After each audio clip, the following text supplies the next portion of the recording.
She handed back the roses, pressed them onto my chest. And she said, "Why would I ever go to prom with a guy like you?" Now, it was a tsunami of thoughts. You're not worth it. You're not good enough. Why would you ever think you had a chance with her? She's so beautiful, yet you're so average. Now, I didn't think anything of these thoughts. I thought it was just going to be the typical reaction of a teenager being rejected from his high school crush. But unfortunately, it wasn't this. This became a pattern that I would experience anytime I faced failure or rejection. A pattern that evolved into a 24/7 mindset, where I would think that I was not good enough for anything. Why try and try if you failed thousands of times? Now, we're all college students here. We've all gone through mental struggles. We feel anxious when we receive the marks for an important exam. We may overthink while filling out a Scantron sheet by thinking all 4 of the options are wrong and 2 being right. And we definitely feel stressed when we come up here and perform a speech that has no structure whatsoever. And then when you're done, you see Tanya at the back giving you the look. Yes, that was me last week. No, I'm not here to talk about my dating life in high school. It'd probably be a little embarrassing. Or Tanya. Or neither am I here to talk today about the mental struggles we go through as college students. But I'm here to talk about the benefits of reaching out for psychological help, as it can impact your mental health and your self-esteem. Now, why reach out for psychological help?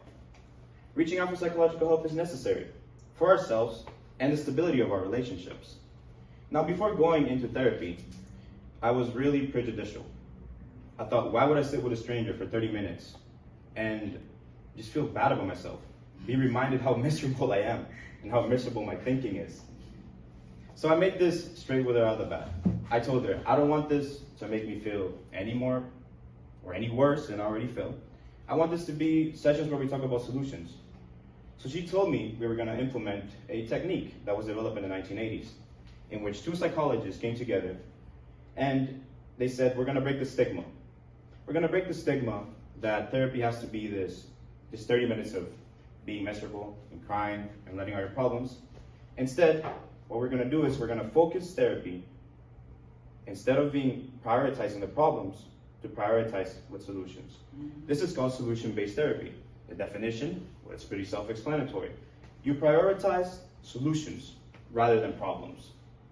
And the first solution that she gave me was the 4 pillars. The 4 pillars of mental stability, which were emotional, physical, social, and financial. Now, the emotional one, it deals with your self-acceptance. It deals with your self-esteem and your ability to manage strong emotions. Your physical, it deals with your health, exercising 30 minutes a day, eating the right thing. Your social, your inner circle, the people you trust, the people you can vent to, the people that will listen to you and understand you. And the last one is one of the most important ones, the financial. A study done in the United States came out with the results that 40% of Americans face stress due to financial reasons. So keep your finances in check. So my goal, or my task given from her, was to implement these 4 pillars. Keep them at balance for 2 weeks and see the improvements that your life will make. Now, I did this. I kept all of the 4 pillars of balance. And I noticed that whenever one would fall down, my whole castle or my mind would fumble.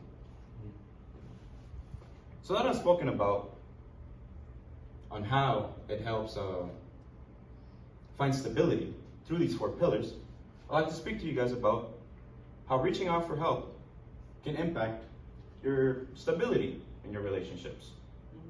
I was diagnosed with OCD, and my version of OCD was the one in which I had intrusive thoughts or negative thoughts. I felt always overwhelmed, and being always lost in my mind caused me to push away the people that were close to me, my friends, my family, and everybody that genuinely cared about me. But how could I? How could I push away the people who loved me? I realized that I was lost. I was lost in my own mind, and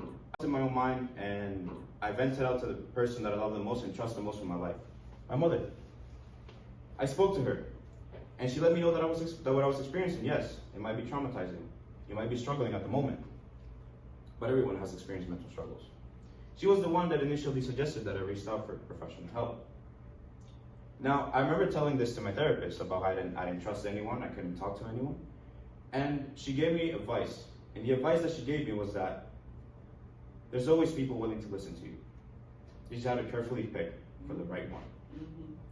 So now that I've spoken to you guys about why it is necessary for ourselves to reach out and the stability of relationships, I'd like to speak to you guys on how it affects and potentially builds up your self-esteem by helping you detach from your disorder and learn to forgive yourself for past mistakes. Now, detachment. I had to learn to detach. At first, I detached from who I was. I detached from myself. I felt that all I was my disorder. I stopped doing the things that made me me. I stopped watching baseball. I stopped going out with friends. I stopped engaging in every activity that made me who I was, and always stayed enclosed in this 24/7 mindset. So what my therapist did for me is she helped me rewire this and make me detach from my emotions and disorder.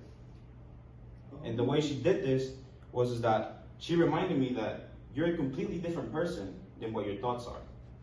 And this is what I started to implement. Anytime I will face a negative emotion, anytime I face any moment of insecure and doubt on myself, I will look back to that advice and realize that a lot of the emotions we feel are circumstantial. They don't define us. We define ourselves.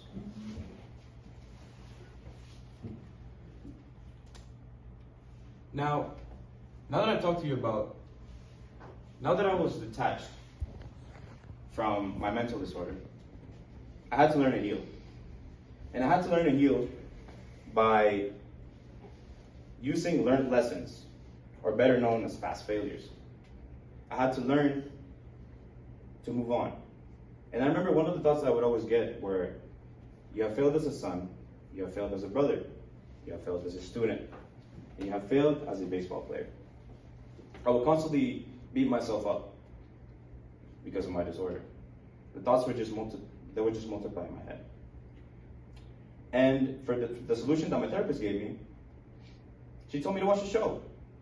I was skeptical at the start. I didn't think a show could bring any mental benefits to me. But she told me to watch Headspace, a guide to meditation. It is an animated cartoon show on Netflix that introduces beginners to meditation. Now, I remember watching the first episode. My task was to watch an episode each night before going to sleep. And how did this work? Well, the show consists of a narrator that guides you through your breathing and teaches you how to do it. Now, the first episode, I remember doing it. I remember like it was yesterday. The first technique was to control your breathing. You do it as the narrator tells you, and then you take your mind to somewhere that makes you feel relaxed. What is that for you? Maybe it's in the woods. Maybe it's a sunset. But for me, it was a warm beach in the Caribbean, where I would just stare at the waves, go back and forth, back and forth. Nothing else mattered. The only thing that nothing else mattered. The past didn't matter. My anxiety for the future didn't matter. All that mattered is that I was present. And implementing meditation into my life brought great improvements. I started to sit back and analyze my mistakes and my failures and learn from them. I learned to be more in the present and not be traumatized by my mistakes in the past. So now that I've spoken to you on how reaching out for professional help can reestablish your self-esteem, I'd like to speak to you on the benefits that is brought upon my mental health. Imagine this as your brain. Your brain is a machine that can be moldable, a machine that can be trained and taught. I had to learn techniques to deal with my disorder. I first learned the 4 pillars, which helped me find stability and balance in life. Then I learned to forgive myself. I learned to forgive myself for every mistake. And I learned to implement the practice of meditation into my life. And lastly, how else did it improve my mental health? It helped me change my negative thought pattern by detaching my emotions from who I was. I wasn't OCD. I wasn't a negative thinker. I was Samuel Jose Soto Rivera, a kid with emotions, a human that wanted to experience life without constantly patronizing himself over the mistakes he made in the past. Now that I've spoken to you about how mental health has impacted my life and the solutions that I've come up with, I encourage you that next time you experience any mental struggle, don't be scared to reach out for help, as it can benefit your mental health and influence your self-esteem. And it also will help your brain go from this to this. Thank you.